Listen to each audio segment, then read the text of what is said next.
When Phoenix got the 1 seed, pretty much like Memphis getting the 2 seed, I don't think they expected this. I think they expected a cute story. A story of a team that went 1-12, made some moves, found their identity, have their star player basically sitting on the bench full time, eating beignets and wearing lots of jewelry. But I thought that they would, okay, that's a very cute story. Got C.J. McCollum in the deadline. He can score. Brandon Ingram, nice player. Jonas Valanciunas, good dude. But, we're the fucking Phoenix Suns. Let's make light work of them. And it looked like it possibly could have happened until Devin Booker got injured. And now he's on the bench with a hamstring injury. So both teams with their star players out, except for the New Orleans Pelicans, haven't had them all year, and they've been doing just fine. Little rebalancing, folks, considering the path that the Suns took last year was filled with injured teams. You had the Lakers without Anthony Davis and LeBron James, who was hampered. You had Denver Nuggets, who was missing Jamal Murray.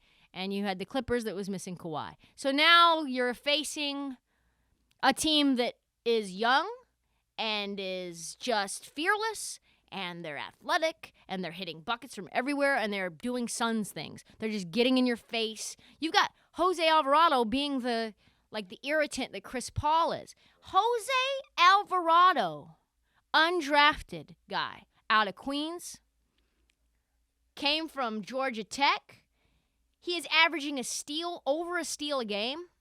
He became, basically in the clutch lineup, pretty close to the end of the season.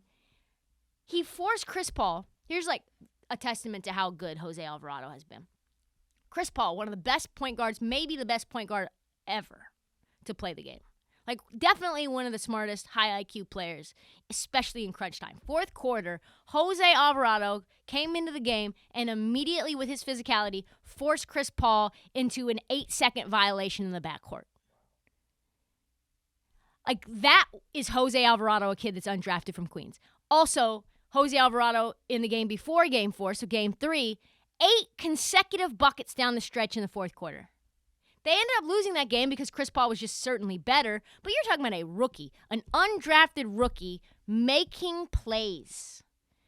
Herb Jones, another guy who was a second rounder,